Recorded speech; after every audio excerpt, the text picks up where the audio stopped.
الحمدللہ والصلاۃ والسلام علی رسول اللہ۔ السلام علیکم بھائیوں بہنوں، آپ کا بھائی عماد آج ایک اور ویڈیو کے ساتھ حاضر ہے۔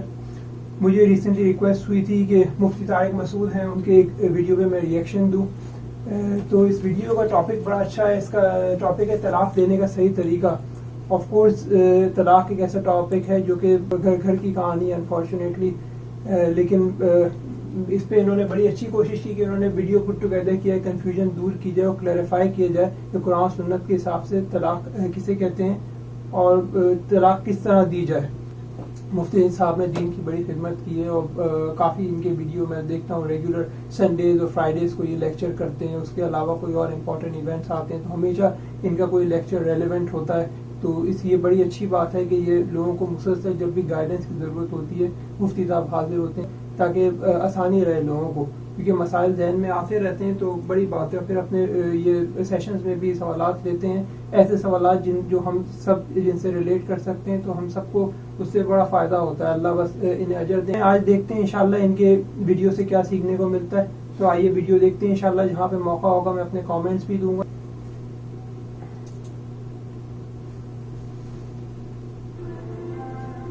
Thanks for watching. Don't forget to like, comment, share and subscribe to Mufti Tariq Masood, famous scholar.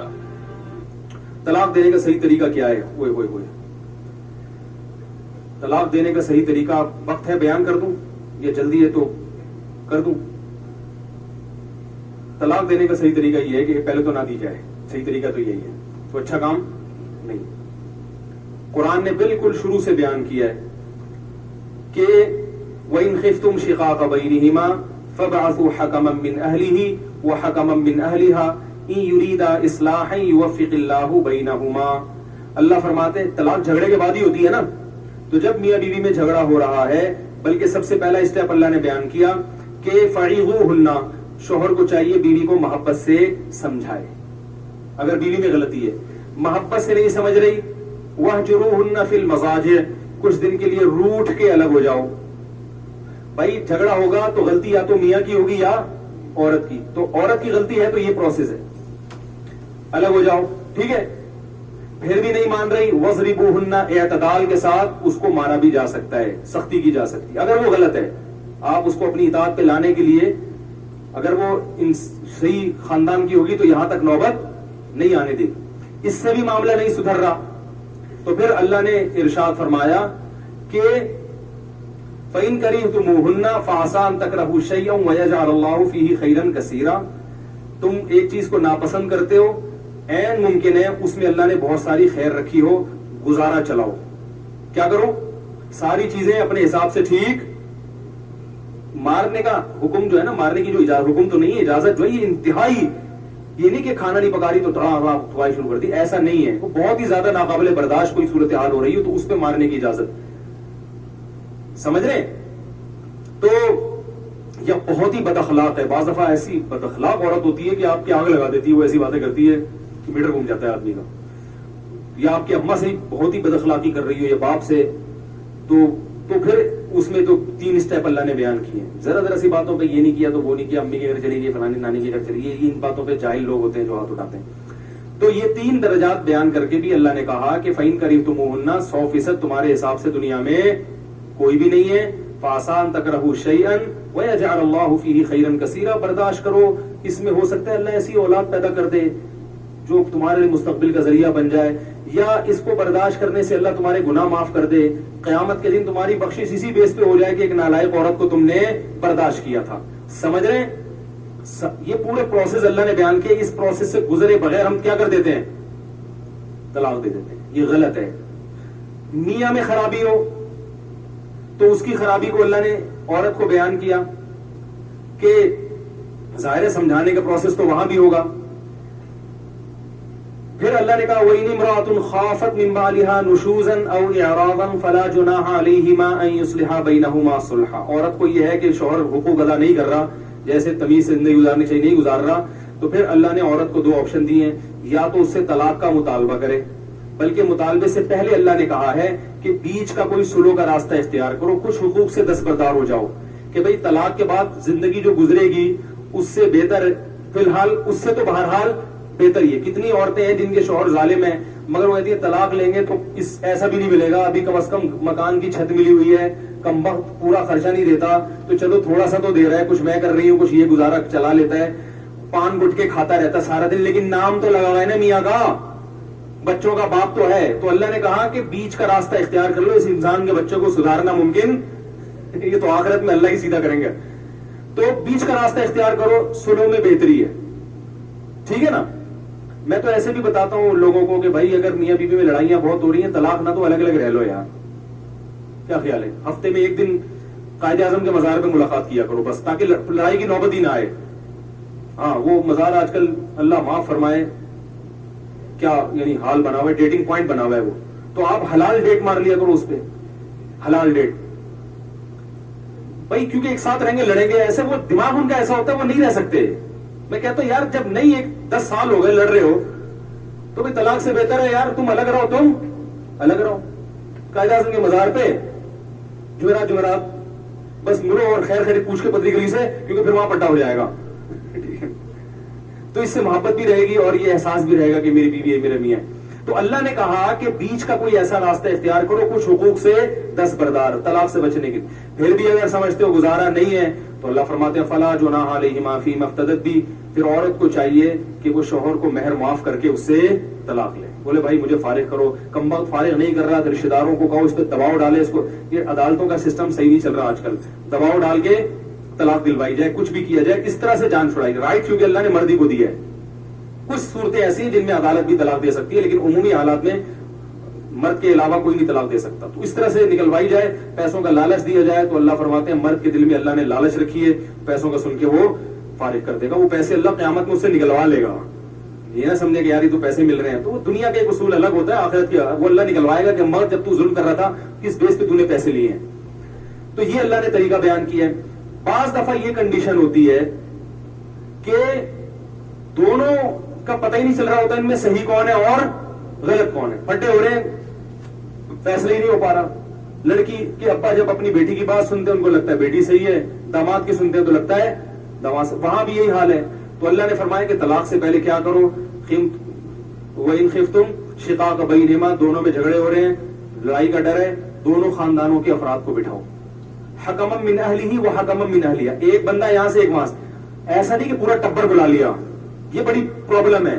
سارے چاچے مامے آ گئے ہو بھائی, پھر اتنے سارے لوگ ہوں گے تو ایک رائے پہ اتفاق نہیں ہو سکتا. اتنے سارے ٹبر کو بلانے کو, اور اس میں یہ بھی نہیں, علماء کہتے ہیں ایسے بھی نہیں خواتین کو بلایا جائے کیونکہ وہ جنگ کا رخ پھیر دیں گی. حقیقت ہے یہ والی جنگ بھول کے ایک دوسری جنگ شروع ہو جائے گی.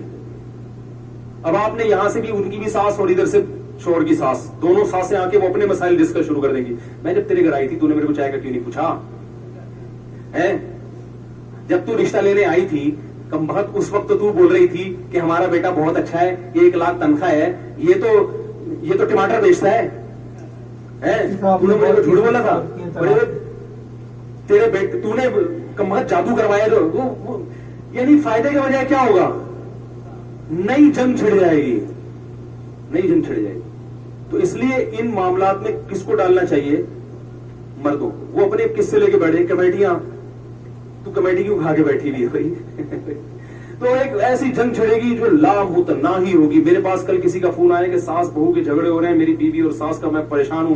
میں نے کہا خدا نے اس کائنات میں آج تک کوئی ایسا جج پیدا کیا ہی نہیں ہے جو یہ فیصلہ کر لے کہ ساس بہو کے جھگڑوں میں صحیح کون ہے.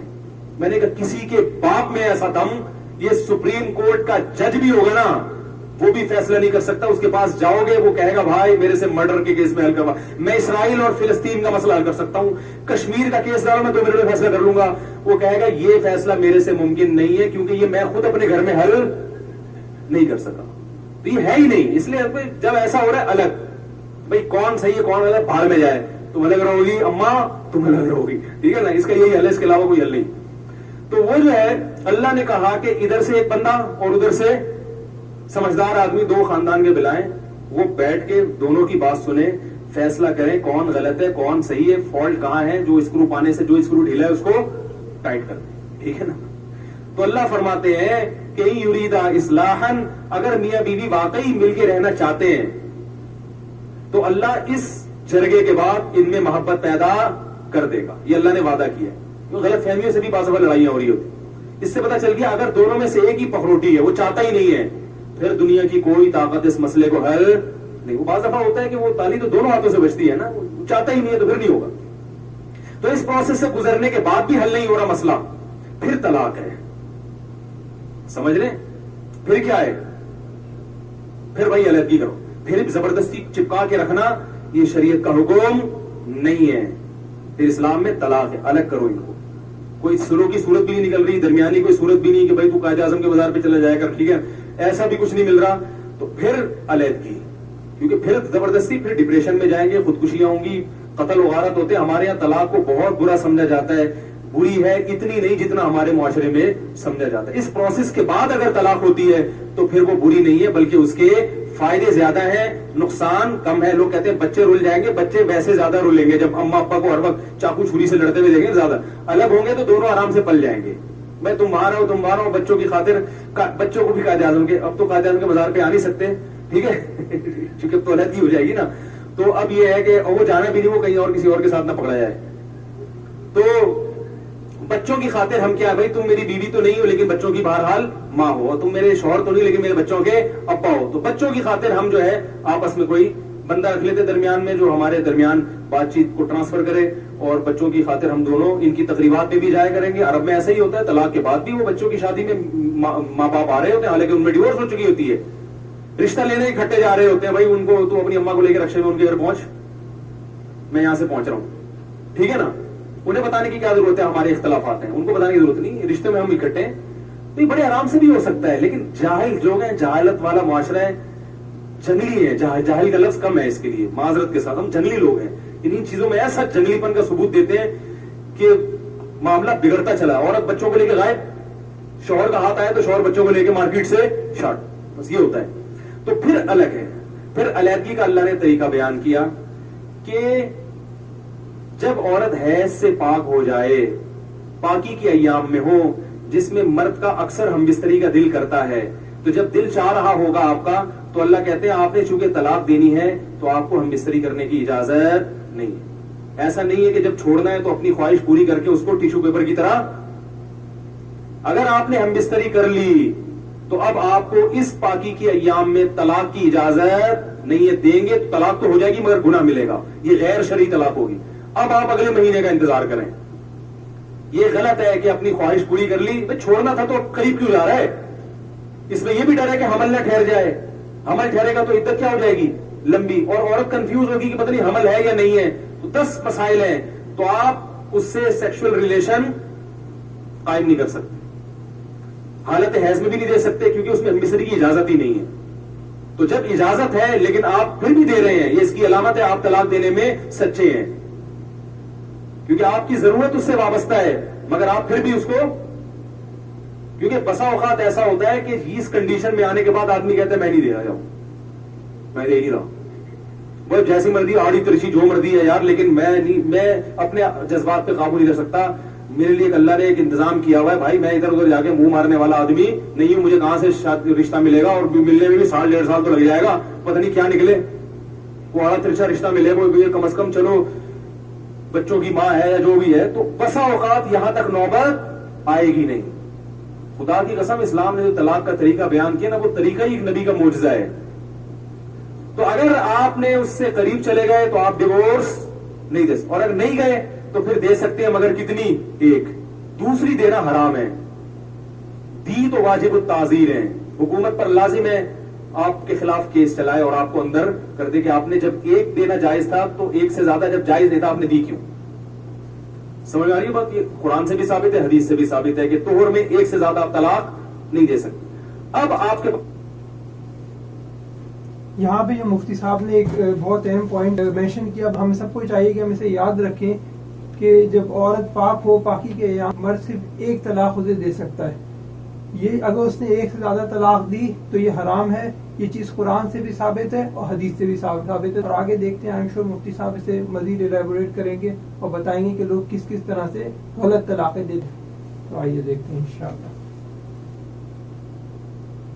پاس 2 آپشن ہیں. عورت کو اجازت نہیں ہے کہ وہ آپ کے گھر سے جائے, ہمارے ہاں طلاق کا لفظ سنا, عورت پرس لٹکا کے اپنے باپ کے گھر گئی, وہ بندوقیں نکال کے لایا, رجوع کی جو تھوڑی بہت صورت ممکن تھی اس کا دروازہ بند. وہ اتنی گالیاں داماد کو پڑی, داماد نے کہا اچھا, وہ دوسری اور تیسری بھی اسی وقت نکالتا ہے, پھر روتا پھرتا ہے ساری زندگی. پھر وہ کبھی اہل حدیث سے فتویٰ لے کر آئے گا, کبھی کہاں سے فتویٰ لے کر آئے گا, تین نہیں ہوتی ایک ہوتی ہے. تو اب ایک سوال یہاں پیدا ہوتا ہے کہ مفتی صاحب نے یہ کویشچن کیا کہ تین نہیں ہوتی ایک ہوتی ہے, تو اور لوگ فتویٰ شاپنگ کرتے ہیں ایسی سچویشن میں.